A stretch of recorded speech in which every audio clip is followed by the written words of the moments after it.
okutandika very big. Kitegeeza nti business nakajingiramu sinaba gitegera bulungi ekoli etya, sinaba ku creating a client base, sinaba creating a brand. Naye lwakuba njagala okakasa wemba nfunye edduuka nenfuna erisingayo obunene, wemba nkoze interior design nenkola amalayo. So sente zonna nenzimalirawo mba ne sente zange. Obuzibu goza starting big mutandika temulina muli baavu. Okitegeera gwe nina millions zange 2 ate ngamba oti anti start small. Tozuulira nga nnyingi awo naye nga wazispendinze ziba zigenda mangu. So let's not start very big. Also n'okutandikira ku gundi mu mabanja. Weewoze sente oyingidde business tonaba kugitegeera, tonaba na kufuna ba clients oba tonaba na building that trust egamba nti shame mugwe nina kati ba customer kangire. Aba business we ignore client feedback. Yes, client nagamba challenge nolowooza ono client alina akamanyira oba a complaining nnyo oba alina olugezigezi. So you don't improve. Oba you don't know how to manage crisis. Enaku zino olaba nnyo abantu ti client omuyazze oba amuguziza ekintu kifu mu kyofo ky'okumanagingirawo issue ya client. Gw'omulese oba omublokinze oba okoze otya, before you know it biri online. Your name differ. But remember erinnya erifa olizimbidde emyaka. Ate erinnya kye kintu ekizibu ennyo okuzimba, naye ate kye kintu ekyangu nnyo okuvaawo. Yes, so ba clients bano learn how to communicate with them. Ekituufu buli business, tewali business eri perfect. Nti you as a business owner you will do your best. Naye challenges zijja kuyitamu zota planningidde, naye challenge bwejja how do you manage? Okubanga tukola ensobi mu businesses oyina wogambye nti customer ne crisis waliwo ennaku zino baklanti abajja agaba naye nagenze wa Nuru mumulaba online oko neyeyogeza empolampola naye natuuse wali abaana be ne bamboggolera ate naye nemukubira n'atanfaako. Kati abantu abamu ne batandika okukoleza nze nga nagenda nampisa bulungi abantu bagatombuulira abamu ng'omutta ekyamulese ne baba muyisiza bulungi yazze kuba business. Kuba ennaku zino olw'okuba nti abantu baagala ofuna views. Kati oyo ninamu handolinga ntya? Kuba ogamba ninamu handolinga ntya? Ye teyazze nga kyekyamulese. Yazze bajjayo ku akantu ne bekaba katini bwe kati. Akazimbulukuse.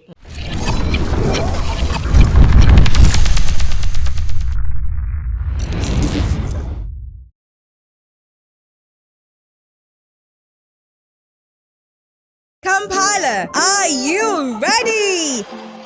The wait is over. The new shopping giant has arrived. Welcome to China Mart Supermarket, officially opening this 20th May 2026 at Oasis Mall, first floor, Yusuf Lule Road, opposite Garden City.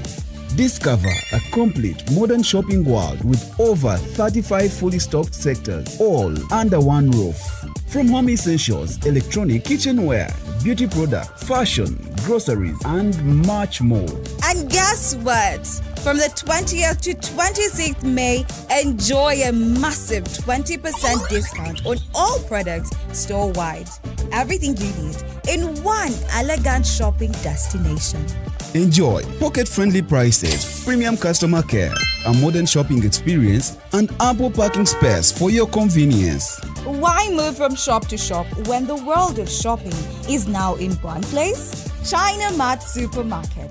More than a supermarket, a complete lifestyle shopping destination. China Mart Supermarket.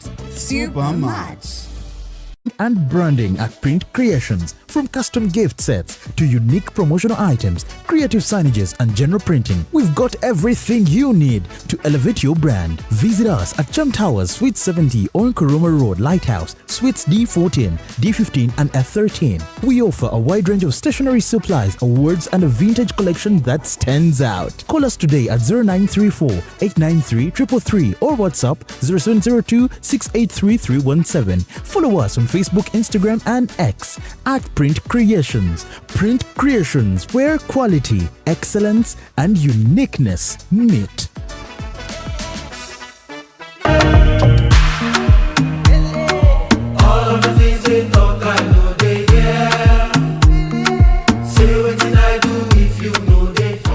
By the way, what is your name? My name is Bosco. Yeah. Shivara.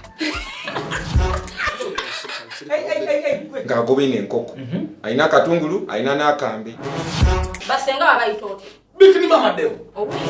Ela kadebe katu ne bakamba bikini mama demo. Yafunika dem come over. These are the cases that I usually want to attend to, but they don't usually come in my office. Nayi kidoke. Lwaki oli mungatemu? Wemba ngenda okuduka bwenti okusinziira. Yempa gia n'ensinziira bwenti. Putulu. Okwita putulu. Bwemira fo. Gwowo oliko yenna. Bamukujjako mufu. Oyaba awedde. Okudukako olinamu ne gia. Twetaagamu ku money power. Ngezanga amagi. Amavumbe. Bulaba bekalakasa. Bayingiremu wakati. Tekawo obuko ogubalagala baveewo. Kino kyenkoze nange neesiba baaba.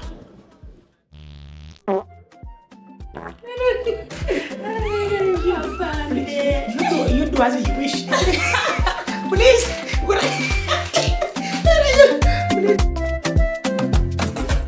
Assalamu alaikum warahmatullahi wabarakatuh. My name is Janet Umar Kasule, a member from the Elite Little Hijabis. We are proud of our religion Islam and we believe in decency. I believe we can secure the next generation through the Little Hijabis. Registration is ongoing. Please, our dear parents, bring your children and sign them in for the Little Hijabis. Don't make them miss this one chance that they will have in their entire life. And training will start on 20th of July. Beyond the hijab. Polygamy mumukwasaganya mutya. Polygamy atabuka abantu ne bayomba. Ebisiba kitwerega. Al-khabithatu lil-khabithina wat-tayyibatu lit-tayyibina. Omukazi omubi wa musajja mubi. N'omulungi wa mulungi. N'ekikuuma obufumbo. Sebyo bye batubuulirira basenga. Ntigenda mutesenge mbuno fumba mbuno mbwa. No. Ki One kimutawaanya kitiibwa ki. Ate ekiri bwe kityo nti Allah buli kye yateekako essira tekibeeramu bwangu, however kibaamu magezi. bagiyita beyond the hijab. Waleno abaana ab'obusiraamu abawala bakubuulira bye bayitamu mu bizinensi. Mbu bakasitoma mubafuna. Mbu ate bayitirivu. Naye enninnya gye mulinnye ennyonyi abaasooka mu bizinensi ze mulimu si bwe balinnye ennyonyi. Mukikola mutya mu buli ssaawa muba ku busuubuzi. Nze wemba neetuukidde, it's cheaper and more convenient. Nti nfuna kyenjagala, ekinsatisfying. Bwezo zonna nojja nazo. N'ekibalo kyange n'enkibala. Beyond the hijab tuli ku Executive Media. Subscribinga, likinga, bomalo sharinge.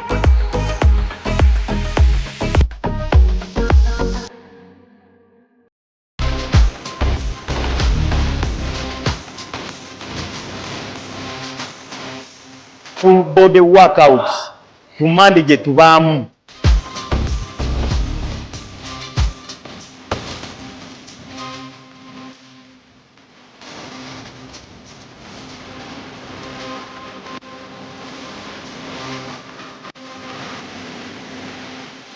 Keep locked up, come for aerobic classes, guys. The class is massive, guys. Fitness mode on. Kigenda kuba kirala. Monday to Friday. Nga biri. Don't miss out. We have the best coaches. Fitness mode on. We understand how overwhelming life can get, and that's exactly why we created the Golden Living app. Getting started is simple. Just download the app, create your account, and unlock a world of healthcare at your fingertips. The Golden Living app is your personalized healthcare companion, designed to bring care closer to you, wherever you are, whenever you need it.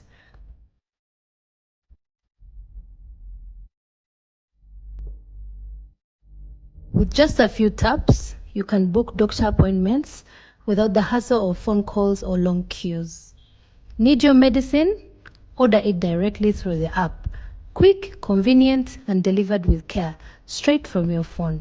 And even receive your lab results in the palm of your hand.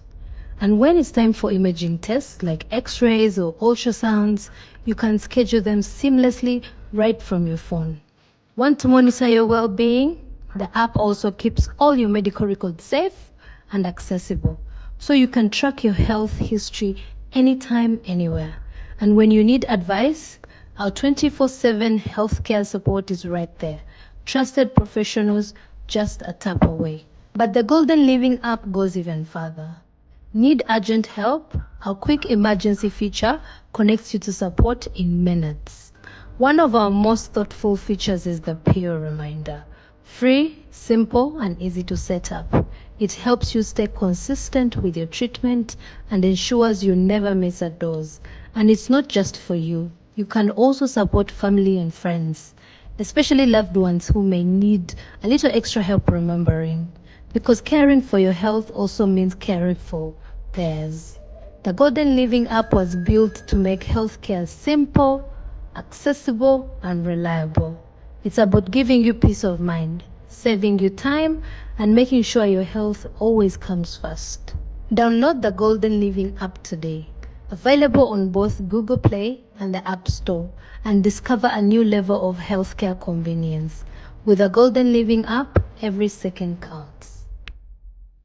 Bannayuganda muwulire ekitabangawo bajjukira process ekutuusaako Irene Namatovu atuuse mu Kampala ku Serena Hotel nga 21 August musajja atuumye Strong Woman live okuyira emitwalo 10 yepi emitwalo 15 ku gate ale badi emitwalo 10 ate meza ya milioni 3 ticket zitondibwa ku Passport ku John Color Solutions ne ku Serena Hotel wennyene Irene Namatovu yasinga mu kyabayita authentic Uganda rhythms enkuba ya Afro pop egatta engoma ya wano n'ekidongo ono ya Afrima Award winner Best Female Artist mu East Africa Choreography Irene Namatovu Screen Stage n'amataala 21 August Serena Hotel mwana watu nava mwerekeddeko fogo kalempita bimami bijje Be Strong Woman ebikoze sente z'ekikazi twagala byana byeskoba bimadulo kiwoza sente ziwawereza ku simu zabaddemu ekicupuli ky'etaano wereza endala biwagidwa Uniform Pepsi Veniva Logistics Afro Mobile ne Sanyuka TV.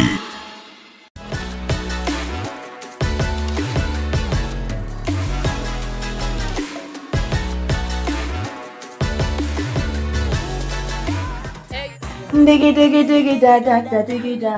Ona baku dance floor come take it. Diggy diggy diggy da da da diggy da. Biggie boy come pepeta. It's a girl karaoke Sita, Mama Sita at King Mama and one local executive media on the RealTime show with the Dow Mini. Don't touch the dial. Maximum to the world.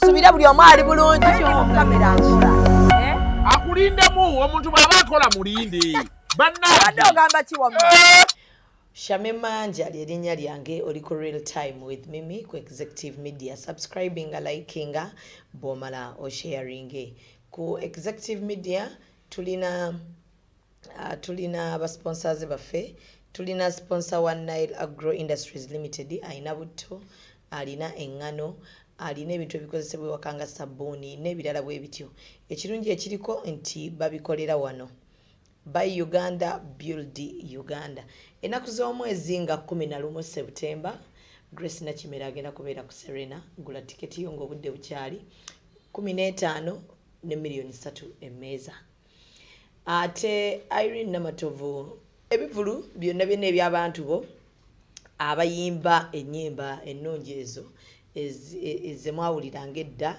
ate bagenda kubeera nga ate batandika okubeera nga ate babawaayo ku show enaku z'omwezi nga 3 mu July Sheraton Gardens waliyo kadongo kamu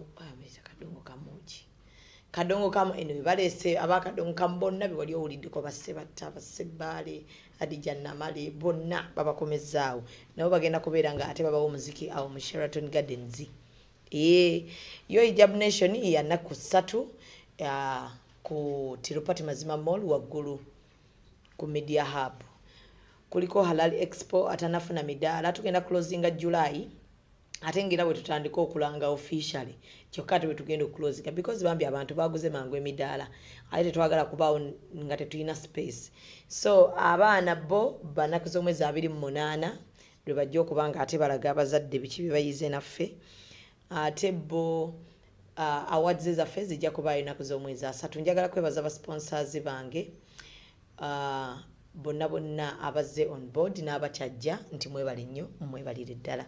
Mbeerawo wano eno buli wiiki tuleeta omukyala Nuru najja n'atuyisaamu wano mu business.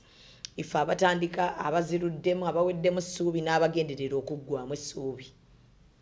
Naye nga tetunnagenda nude z'abaana abawala zisusse ku intaneti era ejo nagenzeeko ne visiting omwana gwe bayita Hajara Idris ng'ali mu depression.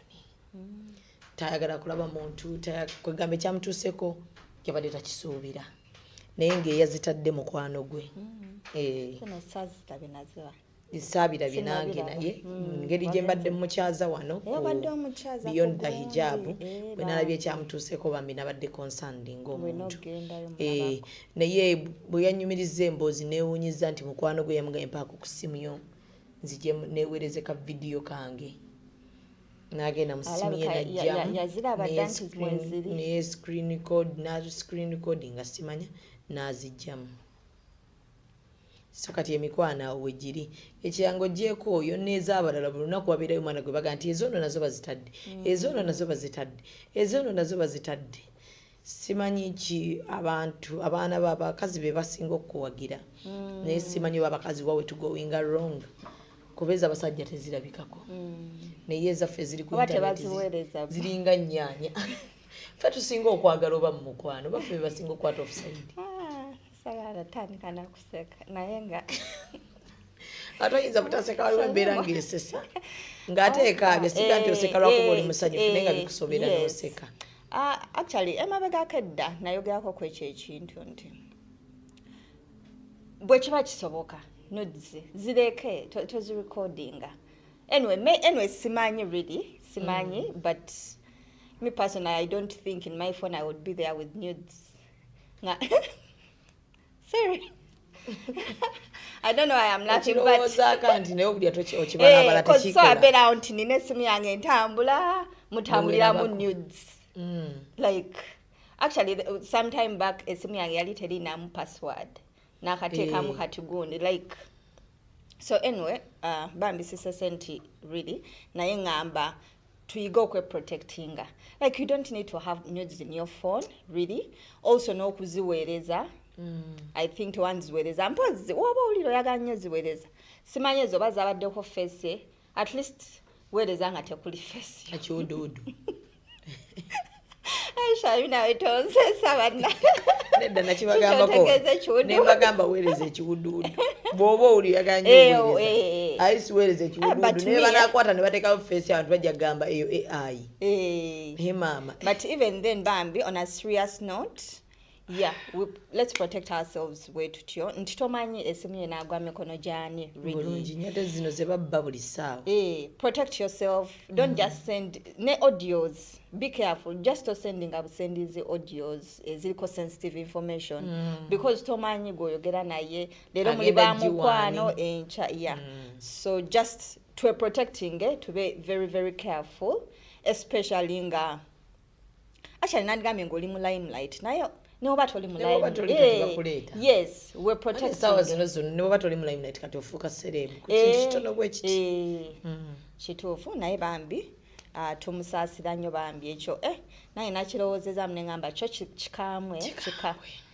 There are things you can easily come out of but there are also things nga nga weetaaga kuba namaanyi nnyo okiyitamu naye kyemanyi ajja kiyitamu bambi but all of us tukiyigireko cause I mean this has happened so tukiyigireko yakati buli alina nudes posing eno video soko delete soko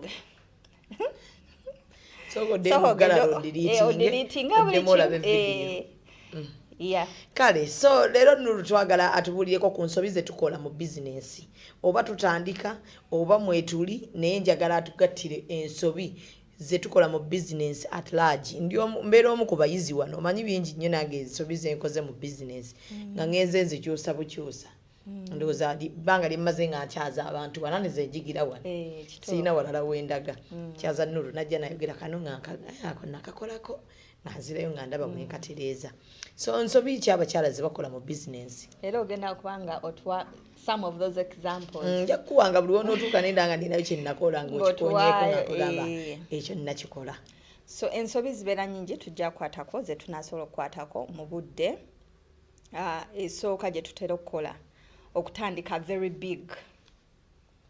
Kitegeeza ki nti business naakagiyingiramu sinaba gitegeera bulungi ekoli etya, sinaba ku creating a client base, sinaba creating a brand. Naye lwakuba njagala okakasa wemba nfunye edduuka nenfuna erisingayo obunene, wemba nkoze interior design nenkola amalayo. So sente zonna nenzimaliraawo mba ne sente zange. Obuzibu gwoza starting big mutandika temulina muli baavu. Okitegeera nina miliyoni zange 2 ate ngamba otya nti start small. Tozuulira nga nnyingi awo naye nga wazispendinze ziba zigenda mangu. So let's not start very big. Also n'okutandikira ku gundi mu mabanja. Weewoze sente oyingidde business tonaba kugitegeera, tonaba na kufuna ba clients oba tonaba na buildinga that trust egamba nti shame mugwe nina kati ba customer kangire. So kirungi nnyo okola ebintu ebinene era twogera nnyo ku dreaming big, twagala to dreaming big, but when you're starting don't start very big. Business ne ku overwhelminga nokola business ne tandika okwegezaamu ogugumuka. Kituufu kyagala okola business osobola okuddayo ewaka ne weebaka bulungi ate okimanyi oba weebasse bulungi ne ideas n'ebirowoozo. By the way obeera under too much pressure, you can't think, okola n'ensobi. So bw'oba otandika sooka otandika empola. Sente ne woba ozirina ku account zisooka zibeereko ku account zookya sente za account zookya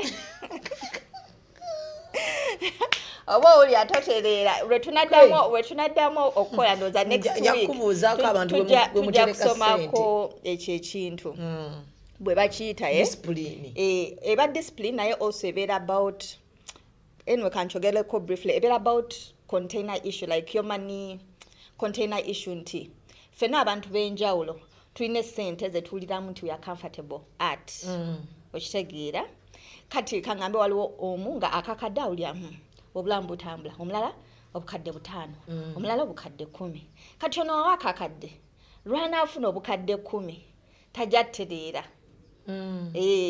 It's very unconscious. Oba totereera ojjajjukira shame mujje tulye paka awootuuka ku ki ku kakadde kawo n'okola ki n'otereera n'okkakana. Yes, kati ate oli owa 5 million ng'atera ofuna 5 million kati ewabeerera mu 1 million abaawulira obwavu obuli wano. So aba ayiiya okukola ki okulaba nfuna ntya sente. So really kati ekyo tandika okukyejjamu nti wemba ne sente nnyingi olina otandika kati oku expandinga your money container issue nti bwemba ne sente nnyingi ku account I'm comfortable with it, siri awo siri excited. Omanyi waliwo abantu nga ne waba afunye sente osobola omutegeera nti kati sente weziri ng'owulira order kati weziri kati teziriiwo. So tulina otandika okumanyira nti you be comfortable. So anyway let's start small.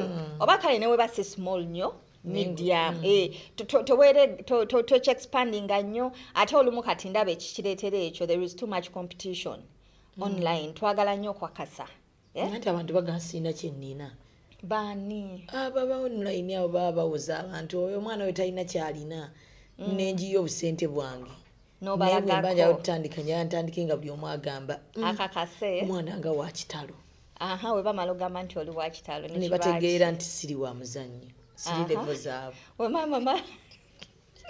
bamala okumanya nti toli level zaabwe batandise. So anyway your online competition to try to prove a point yegenda okukola ki okutusuula awabi nti oli gwogezaako okuprovingira point gwenga luli bwe twagamba tomanyi makubo gye jajja sente ayinza okuba planned kid planned child abantu balabira wano tetumanyi gye bakola ki gye bava naye gwe wammwe olinga naluyombya okitegeera muli nki kweyiya bweyiya kati ozze wetadde ku competition gy'otategeera gy'eva wetadde mu mabanja otandise ofuna stress you're trying to prove a point.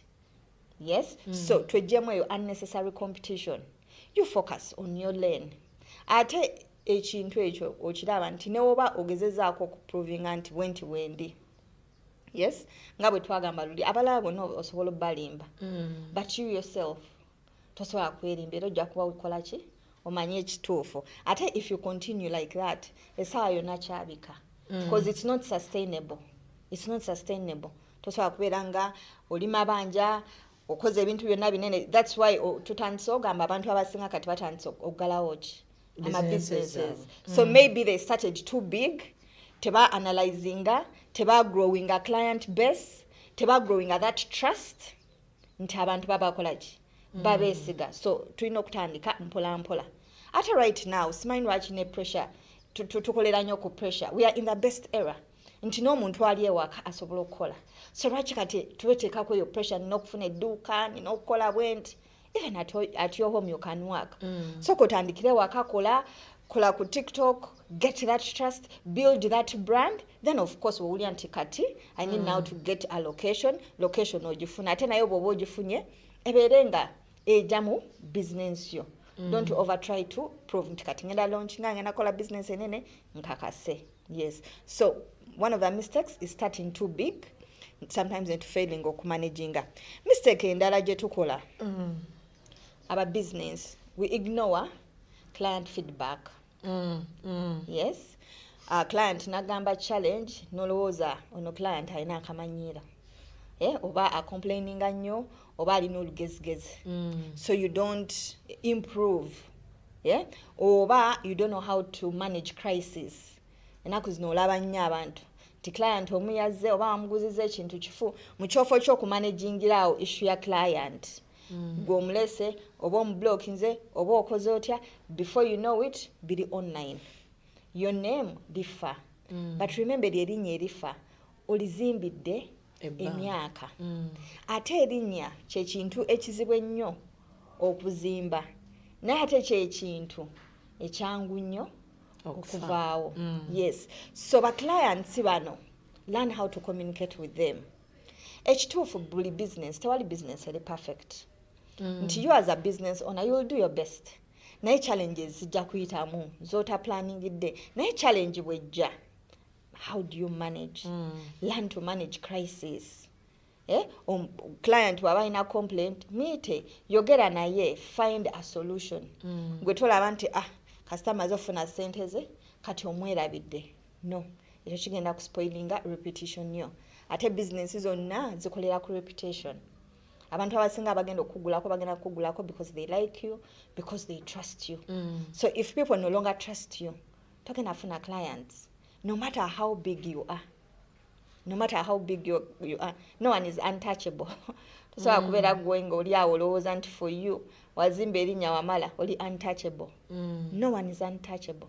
Something small like this kisobola okusuula ne kijjawo ebintu byonna byozimbidde ebbanga.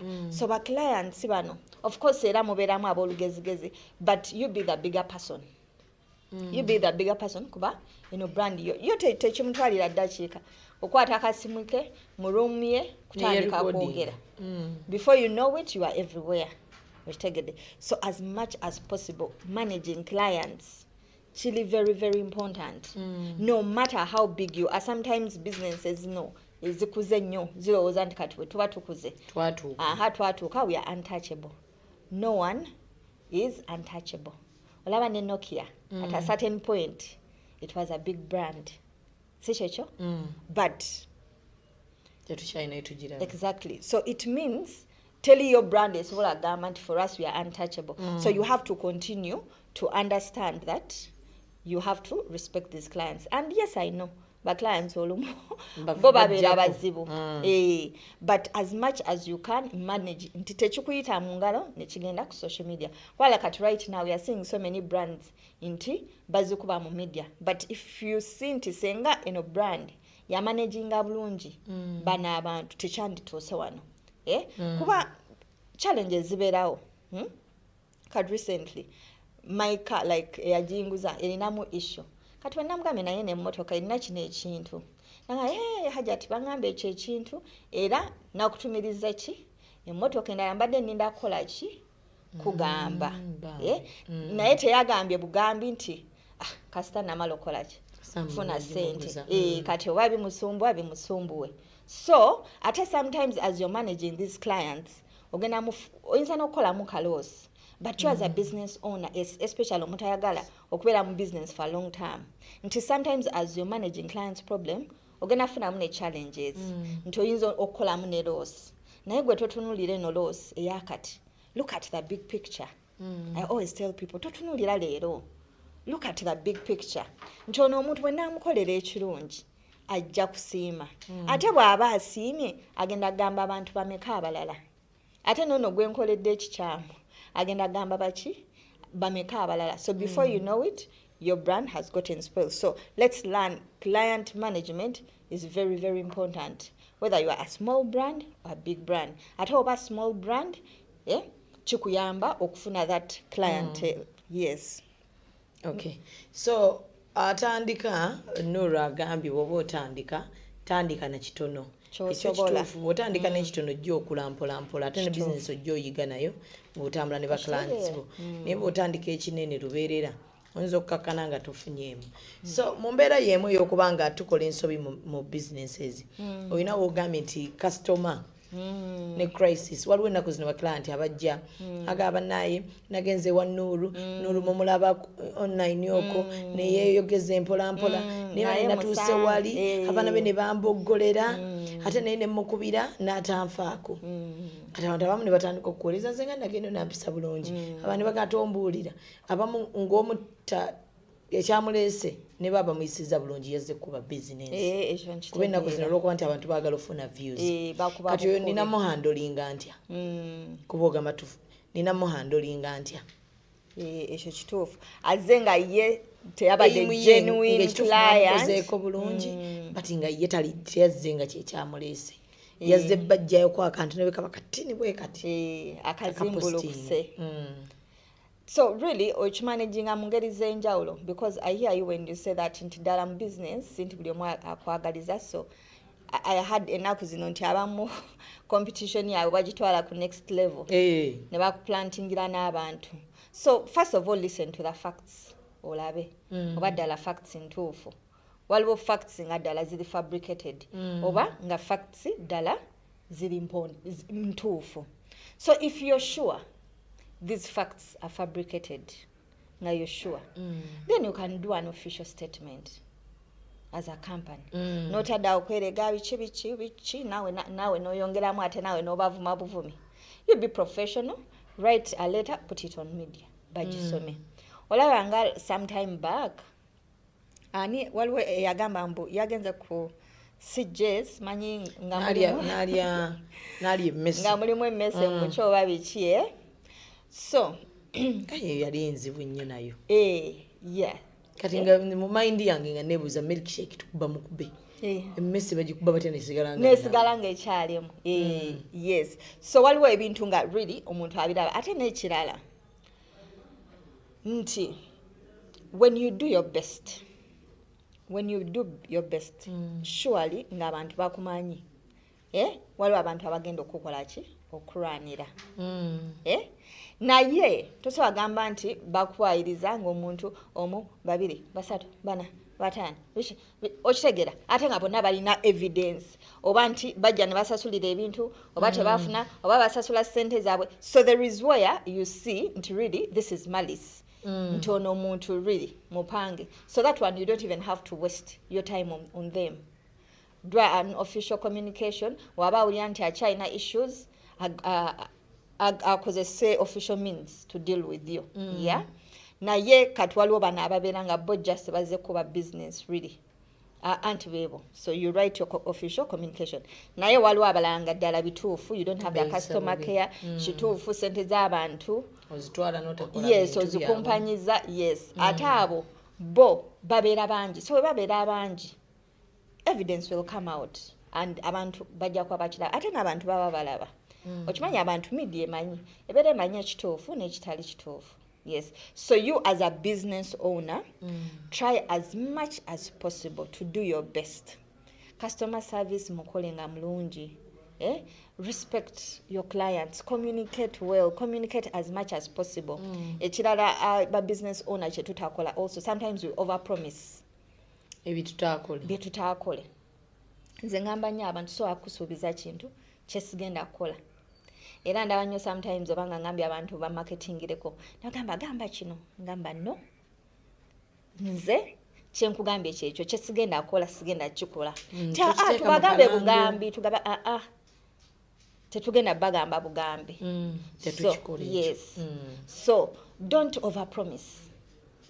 Ate ekyo kintu sometimes it beats my understanding. Why are you promising me something kyotagenda kumpa oba kyotagenda kunkolera? Because either way I'm going to find out that you're not going to do it. You get that point? So so let's not overpromise. Communicate kyosobola.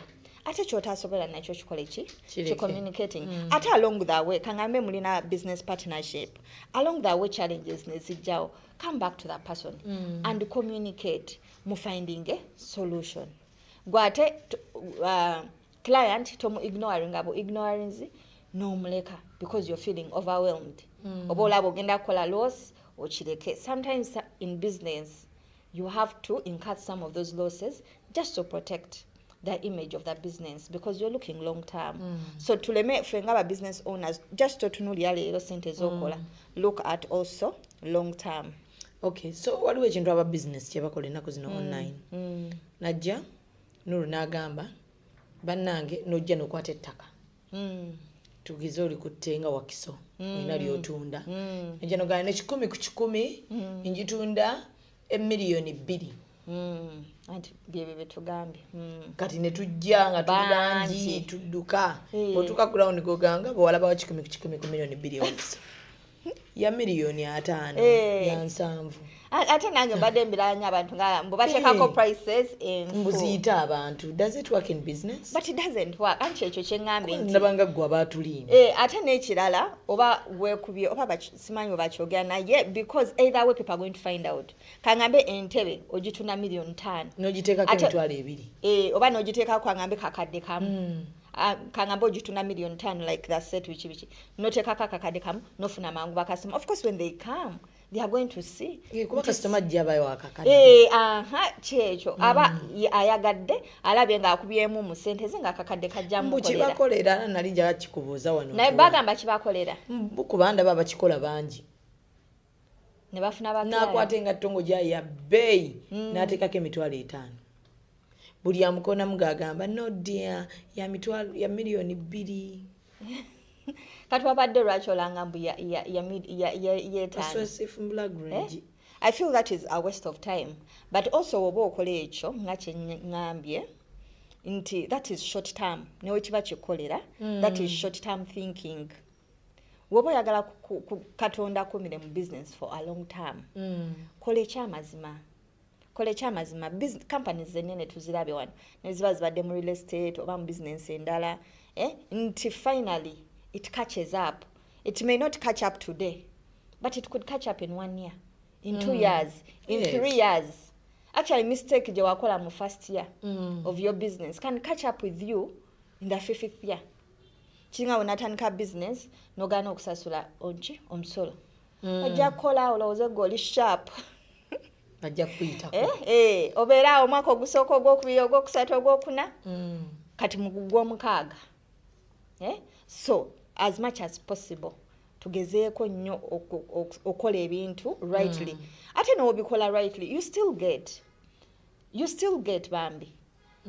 So abantu baleme lowooza nti wenaaba sirimbye sijjafuna. You actually get when you are a genuine person. Lwawo tulaba balala bakola ffe tetukola. Ekyo kituufu biyinza okulwawoko naye ekirungi kyabyo nti finally bimala nebikola ate we biba bikoze bikola nnyo.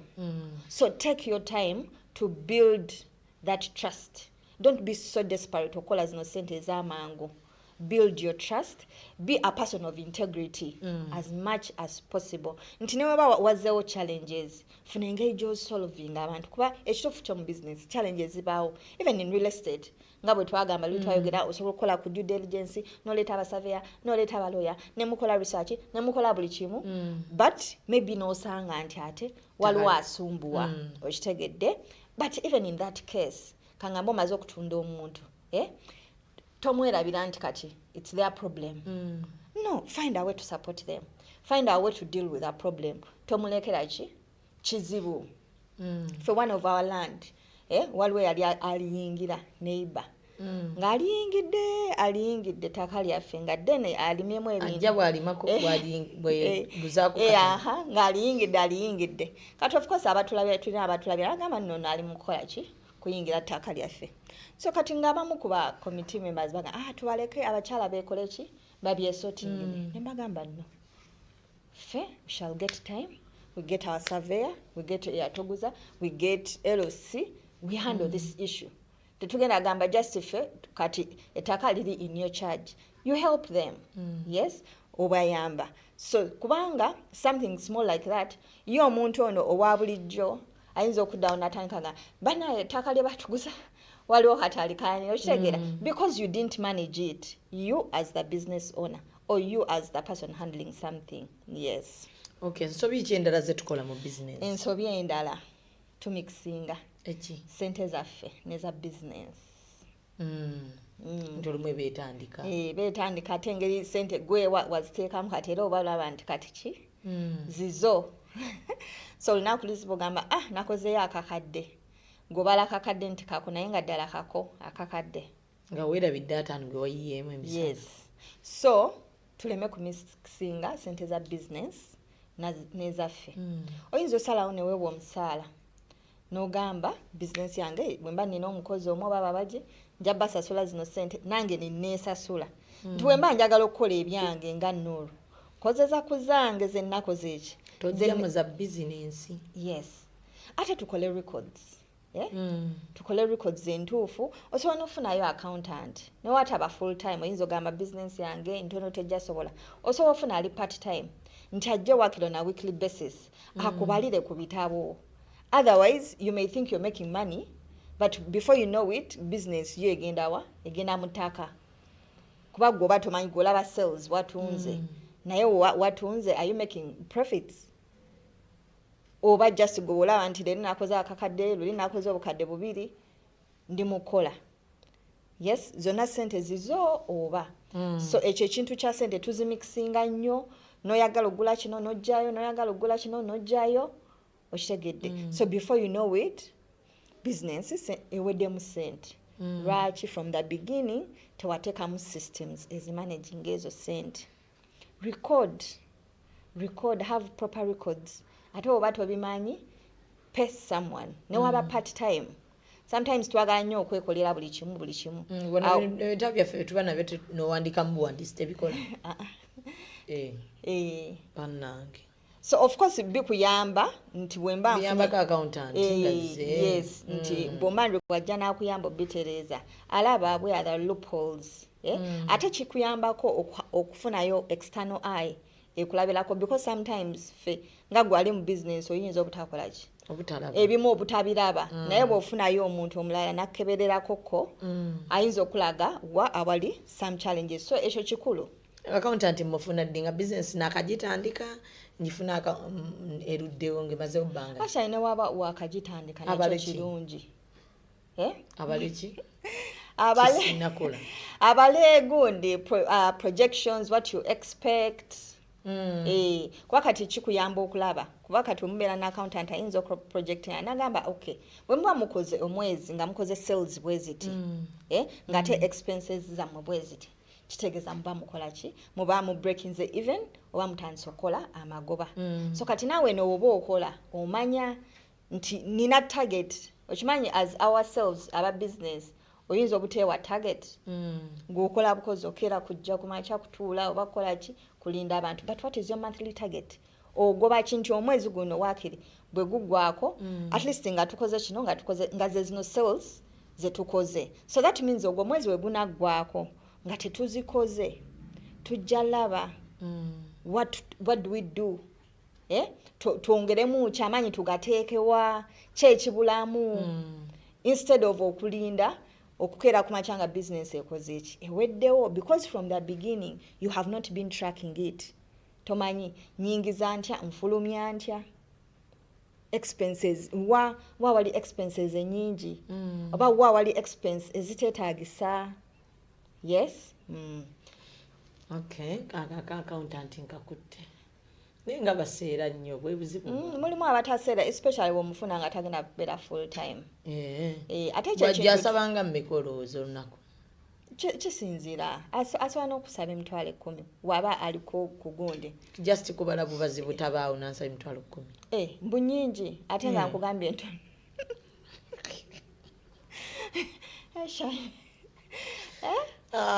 kati accountant alina osangawo computer oba sokozesa iye noba tasanzeewo computer gwe mufune from the beginning mutandike okubala mugambe okay this is how we see the business bwetutu bwetugibala so mudiscussinge mulabe agambe okay we muba mukozewe muti there's no expenses nti at least on a monthly basis mufubenga sales zamwe ziri bweziti kati naawe bwekikuyambira nti newe tuba tetuzikoze ezo sales kituyamba mangu okumanya lwaki n'okwongeramu amaanyi so netutalinda business. Yes, kiringa ano omusawo wagamba nti kyandibadde ekirungi okukola ki okwekebeza yadde tetuziko kyandibadde ekirungi okukola check-ups medical check-ups nti awo kikuyamba nti ekirwadde okikola ki okiraba mangu. Namukwano gwange yanga nti kyenoonya nja kukifuna omanyi nze seekebeza nneereka nti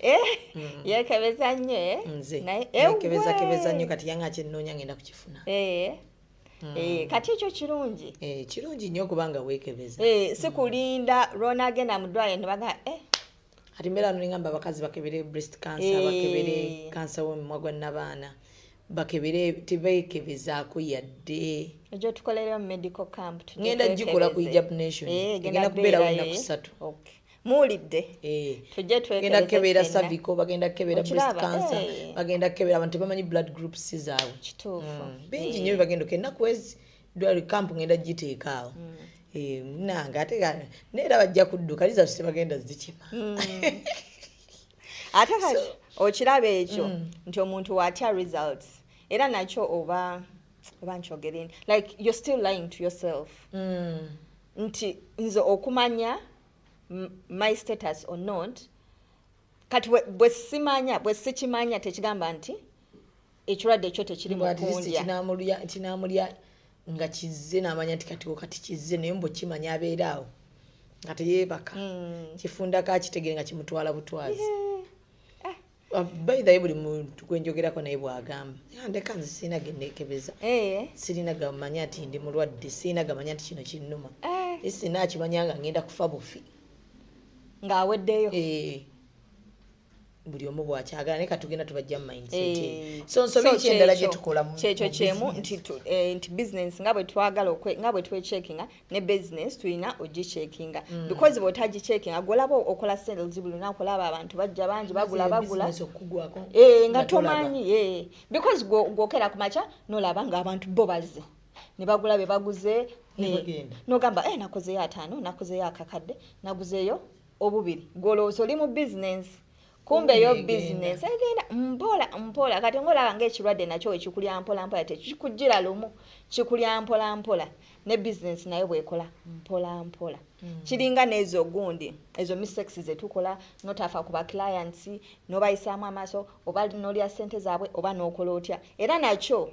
tekikulirawo so yinza olowooza nti oli safe naye mpola so nga tetunagenda ku kibuuzo kirala waliwo wano ekibuuzo kiwagambye start small waliwo okuba nze ntandisa edduuka lyange erya bridal nendiggulawo nenga sirina capital like capital yaliwa sirinaamu gowns sirinaamu oba wagomesi nga talinaamu gomesizi but nga yatandika edduuka n'aliteekawo because waliwo business ziri technical kati nga bridal tosobola mutandikira waka ekyo tekiriyo omugole ayagala kujja ku location yalabeko olwo lwagulo trust you what bwagifuna kati nziguddewo edduuka lyange ennoolo sirina kapito wa gawuni naye ddyo nditaddewo weriri nyinza okuba ntandise ne kavein buno buveiri bw'abagole mwekali kati kuno okujja nga enkyane mugenda okudda nina mu gawunizi zange 2 naye nga ssente ezo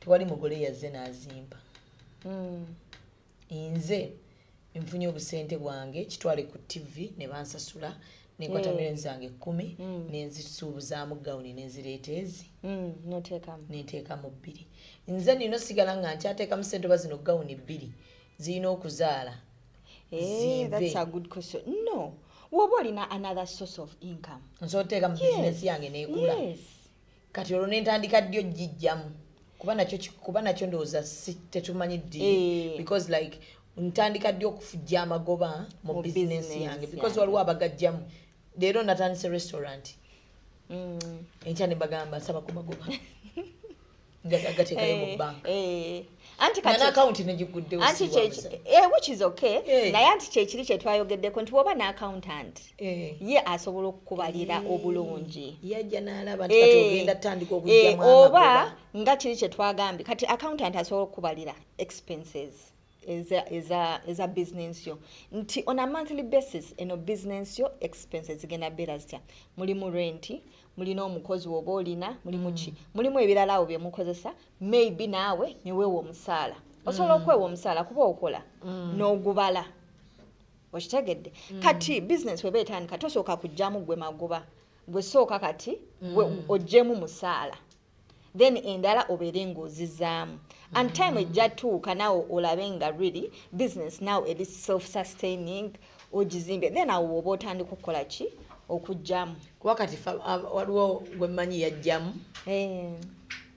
neye esasula najjamu amagoba n'agatereka naye nga talina renti ala renti n'amwewola naye nga agasikwata ku magoba naye kati awe omanyi twerimbamu olumu abantu kuba kati awo oba okoze eki tewali kyoba okoze nti amagoba bw'ate kati amagoba anti it's the same okitegedde oba kyeŋŋamba it's the same nti era sente nziggyemu kati nzitadde ku account ate neewoze rent it doesn't make sense ate nga ga business erina omuwa amagoba kati aba alina sooka n'asasula rent babikola wallahi byenkugamba anti era we babikola bikyamu because tekikola sense kubanga jjukira ate zino zeweewoza first of all olina okuzaayo interest ate zino at least wandikozeseza zino ezizo temulina interest yes so twogera nnyo ku kyokwesasula ekyo kirungi naye weesasule tandika okwesasula ng'olaba business nti it's self-sustaining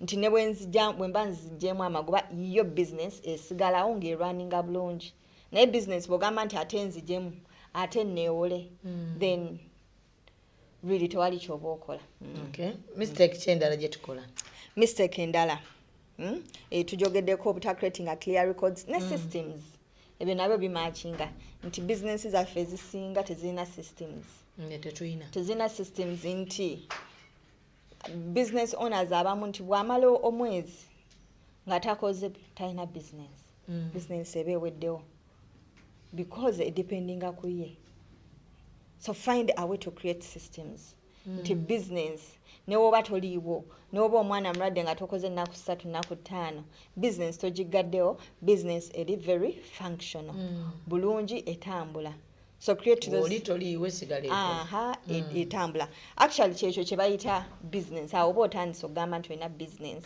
naye right now oba olina business ng'omanyi nti bwe nkwata wiiki emu nga siriiwo eyegudde sigenda kutunda awo tolina business oli mu self-employment byanjawulo waliwo okubeera self-employed n'okubeera ne business yeyo nti yes bweri oba siriiwo esobola okutambula naye bw'olwalamu ne babanga naye bagiggala obeera self-employed yes kuba kitegeeza business edependinga ku ggwe edependinga ku ggwe that means oba toliiwo tesobola nakuyamba okay ensobi ki endala marketing eyo marketing of the business is one of the most important things. Ate yeyo olumje tutatwala seriously. Sente za marketing. Okay, sente ziri awo naye ennaku zino osobola naawe okwemarketingira ku TikTok yo. Just learn. Tebajja. You be creative. Ennaku zino abaana batandise okubeera no creative. Bali creative abaana. Nina ajja tigwe nalabye ng'akuba omuziki ku gweri. Ninga ha business atawo tentuusa awendeke. Tandise omwegezaamu. Saagala ate ntuuse ku nsuula ddalu. Naye nga byonna abanoonya bakasitoma. Clients. So marketing tumukole n'amaanyi. Be creative. But also do it in such a way nti omanyi there is having the numbers or the views naye nga toyina impact oba toyina influence. Manyi oba I'm making sense. And when you're marketing, don't just focus on going viral. Also focus on building trust. Kuba yes, video tuyinza ogiraba, but shall we want to come and buy from you? Shall we trust into you're the best person to give us this service? So wetuba to marketing, let's not just focus on kasta video yange genda viral. Yes, oyinza okuba emitwalo 10 naye notanfunamu ba clients. So wetuba to marketing also nekyo tukirowoozeeko nti byonna bye twogera, do we make people want to come to us? When we are communicating tubalaga nti bye twogerako tubimanyi nti ddala wobozze jendi ddala kyenkola nkitegeera. So it's not just about marketing, naye nekyo ekya marketing tukiteekemu amaanyi because right now already tulina omukisa. Edda marketing yalinga expensive naye kati at least everyone has. So try to be creative. And the more you do it, the more you get used to it, the more you learn, the more you're creative. So ekyo tukitwale ddala very important because what marketing tugenda funa abantu. Naye the more you market ojja funa abantu, so business ekola ki? Eba etambula. Okay, tuli ku real time with Mimi. Hijab Nation ya August ennaku z'omwezi 28, 29 n'ennaku z'omwezi 3. Tulinako Halal Expo egenda kuba ya nnaku 3. Tulinako Little Hijabi, then tulinako ne Hijab Nation Awards and launching of our magazine. So ku Hijab Nation Awards tulinako ba marriage counselors. Business tugenda jogera ennaku z'omwezi 29. Mu conference tujja kuba twogera business nga wabweru mulambulako okwo ku midaala gy'abantu abakoze business zaabwe abakyala. Tusobole okubanga boddeeyo ng'olina kyoyagala ka business card wakafunye tekikwetaagisa kufuluma nnyumba yo, osobola okukuba obukubi akasimu ne bakuleetera w'oba oli. Gwe mugaso gwa Halal Expo eyo nti ebintu binnyo bye munoonya naye nga temumanyi waakubijja. Osobola okujja okuyingira kwa bwereere mu expo n'ogamba kangende ndabe ani gwe nagulako sharia, kandabe ani gwe najjako skin care wange, kandabe gwe najjako kano, ani ananyambaza wano. Buli kimu nojja n'obeera ng'ate okifunye ng'okuba bukubi kasimu kijja kuba ng'ate kikuyambira ddala. So ensobi ki endala ze tukola mu business? Ate tunneeyongera soko tuwe kwa kastori wasoko gende China. Abadde otu. Nagenda.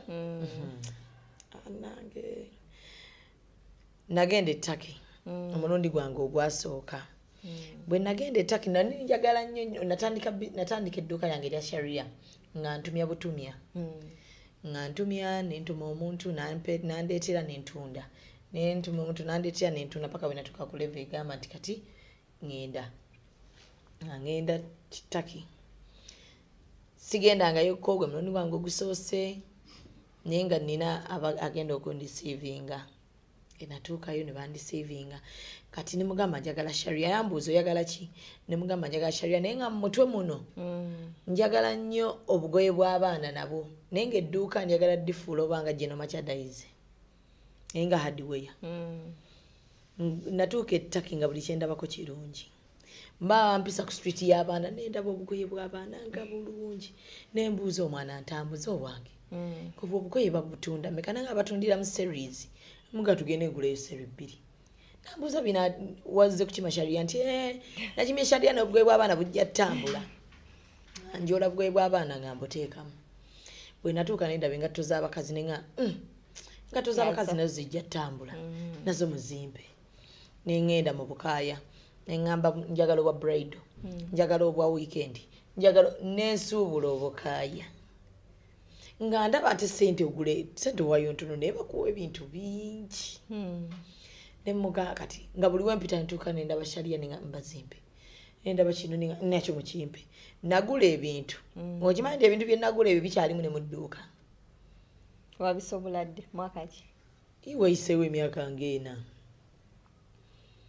ebyali eshaliya main ekyantwala nti shaliya zo zitambula era bazigula nengenda nawalala nensuubula kati bwe nava ettaki nga nenegamba ninga bwe bw'abaana bunawe kati bujja ttambula nengenda Egypt my first time naye ngera eimu entutte sharia we natuuka eri mu sharia nengamba prayer dresses zijja ttambula naye nga prayer dresses zirimu ebika nga mmanyi ezitambula kyekituufu naye nga ninawo endala zendabye neŋŋamba zino zijja kukola kantwalemu zino ziri buli omu azirina kantwale zino nga buli kye nalaba Egypt era nakyo nakigula bwe navayo nembireeta edduuka nerikuba ku bwiriti naye nga bebajja balondamu ekituufu kye baagala nentandika okwebuuza ino edduuka ki kye baagala bwe nakitegeera kati kyensuubula naye buli wendaba kubiri saagaana bijjamu naganja bijjamu buli wembirabako binjigiriza nga ngenda otambula nti bw'ogendagenda ne list y'ebintu bye byakututte nti kino kyekyaweddewo nekino nekiggwawo nekino nekiggwawo kyengula kuba nasasula omusolo gwe siina nsonga lwaki ngusasulira engatto weziri nengula scrubs natuuka neŋŋamba engeri gyendi mubakazi mu sharia kamagule ne scrub nzeegulira ozeekozeseza so simanyi ogwo omutima tugujjawo ogutandika okugula ebitatukwatako nga buli wayita ku street nolabe nga nogayo kanjigule munawe engoye z'abasajja nogaa engeri gy'abakazi gye bagula naye abasajja bajagulirako abasajja naye nga edduuka liriko byabakyala byokka mukazi ayinza okujja nagakangulyeyo omusajja wange tebagula so focus tulina okufocusinga n'okumanya ani target market yaffe ekyo so manya nti nze target market yange newe kiba kiri kikola nga kirimu ssente naye nze nsazeewo kukola ki okugukamu kino kukimanya ate bw'okikugukamu kimanye munda ne wabweru okimanye buli bwamu so oba osazeewo nti nze ngenda kukola sharia zibeere sharia nti ngenda kuba nzimanyi nti oba nsazeewo kukola byabagole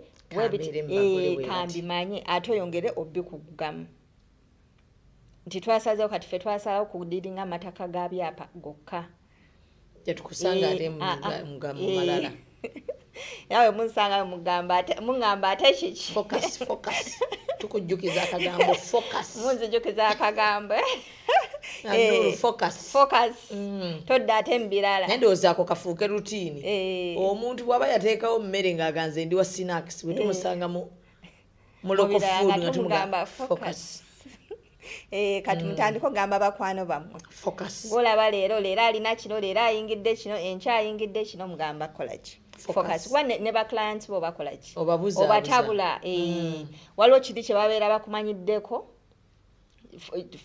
kyoba ofocusingako ate olumu twagala okukola buli kimu ogezaako okufuna ssente wano nawali naye ate eninga app ani mwe mutuyigiriza nti kasitoma bw'ajja abenga buli kimu kyayagala so kifunaawo tishabibu otugamba nti oli mu bridal lwaki kasitoma bw'ajja akamuli akagula walala lwaki akamuli tokaleeta lwaki toleeta engatto z'abagole lwaki toleeta crons lwaki toleeta perfume z'abagole lwaki toleeta robe z'abagole netubiyigira ku anti ekyo nakyo si kibi but you expand gradually sikuba muka kati nga gwe wagenda sinti wagenda olina plan yadde senga wagenda olina plan n'ogamba kati okay sharia zitambula ate aba clients babadde bajjanga ku dduuka babadde bambuza kino gwe watuukayo ebintu ne bikusanyusa n'ogamba bambi balina amataala birabika bulungi yes so beera ne strategy naddala ng'ogenze kugula bintu beera ne plan focus know your target clients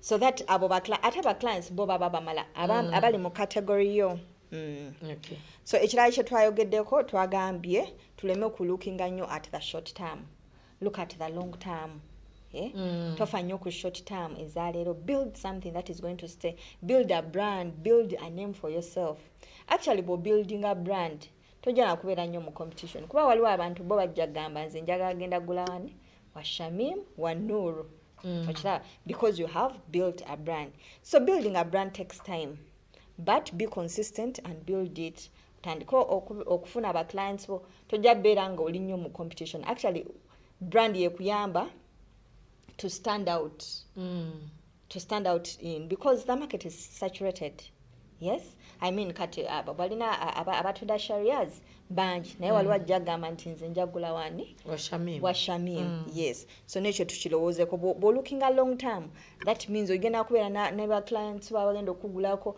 sharia bagambe ne bannawe bagule because you looked at long term ate nobawa ekintu ekirungi era nga wagamba nti gwe sharia zo za bbeeyi waliwo bbeeyi ya sharia gye wagamba nti nze zino so ba clients bo abeezo ssente bajja bbeerayo ate ne ba clients b'omulala ab'essente endala nabo bajja kukola ki kubeerawo kyotakola bakola ki kuba confusinga yes ekirala nga ba business people let's continuously learn ekituufu okusoma tekuggwaayo teri agamba nti nze byonna nabikola ki nabiyiga buli bwofuna opportunity soma opportunity in network opportunity to expose yourself yes teweekuumira nnyo just mu business yokka Monday to Sunday it means you're not getting new ideas kitegeeza ensi yo etambula you're not adapting the other example gye twawadde ya Nokia lwaki they got out of business they didn't adapt abala companies z'amasimu zo zaali zitandise okukola ki bakwita batya okuseereza ye akyali kapesi bo baali batandise okuleeta smartphones but because they felt they were big they didn't think the market would disrupt market already yali disrupted so now omuntu ali mu business toweeraawo okwekuumira mu bikadde manya ki ekitambula how do you also adapt so kitegeeza continuously learn continuously evolve teweekuumira wamu evolve twagala okule but of course strategically naye evolve kula otherwise before you wake up you will be swept out of the market okay nsaba tuweeyo akatalekeka olwaleero tulabe bwe tumaliza program yaffe eno olwaleero twogedde ku nsobi ze tukola mu business naye ng'ate ensobi ze batugaye ffenna tuzikola so tobeereyo n'ogamba nti gwe buli kimu wakikwata wakitereeza mu business focus era kakozesa we katajja nno kati nkiraba nina wendaga naye ngenda bagamba focus so focus and continuously learn really tewali as long as okyali ku nsi okuyigako kuli continuous tekukoma genda maaso ng'oyiga adapt and yes fena tukyayiga buli omu akyayiga so bwekuumire kukumanya the more you learn the more you'll have ideas the more you'll have confidence even to market your business omanyi bulijjo ofuna okumanya ne confidence in marketing and sometimes oba marketinga ng'otya lwakuba nawe tobimanyi bulungi bye bakubuuza kyova otya naye bw'ogenda n'osoma ekintu kyo n'omanya okay bwe mba ntunda kati kaŋŋambe sharias yes nzimanyi enjawulo zimanyi ez'e Dubai wezibeera nzimanyi ez'e Turkey manyi difference manyi ezaawa so n'omuntu ne wajja abaakulaba byoyogerako obitegeera so twekuumire mu kumanya let's not just gamble just because olabe omuntu omulala ayingidde business naawe n'ogitomera. Take your time, study, learn, ate ogende maaso ng'oyiga. Okay. Ku executive media kobadde njagala okubeebaza okubeerako ng'ate mutulaba. Shamima Njadi erinnya lyange. Atanaba kubeera ng'ate osasula omudaala mu Halal Expo mukwano kyogenda okusubwa simanyi oba onookifuna. Walina kuddamu kifuna mwaka gujja. Kuba kati yeffeffekka abakuwadde ennaku 3 ng'osasula $5,000 ng'omudaala weeguli abalala lubeera olunaku lumu. Naye kati wano ennaku 3 ku $5,000 ng'ate ogenda kubeera nga ofuna omukisa gw'okubeera ng'abantu networking ekyalo ogenda kwogerako n'abantu abali mu business abaluddemu abantu abamanyi ku business nga batubuulirira butya bwe tusobola okubeera ng'ate tukwasaamu bizinesi zaffe. Naawe ayagala okuggalawo osanga onaabeera ng'ofuna omukisa ogw'okubeera ng'ate toggalawo bizinesi yo ng'oyinza okubako olina okyusaamu katini nnyo naye ng'ate keeka kulemye. Njagala kwebaza mukwano webali nnyo webalire ddala. Nze ndi musomesawo nno wa ddala era byonsomesa mbikwata and I implement. So mwebali nnyo mwebalire ddala kati omwaka guweddeko tujja kukolayo ka exam abadde basoma nze ate nze ngendo yita ebibuuzo byo nandiyitira mu first class. Yes kuba kati leero nina kenkutte era kengendo genda mu business mmala okukatereezaamu. Ekyo kirungi. So musiibe bulungi mweraba. Executive Media. Focus, innovate, succeed.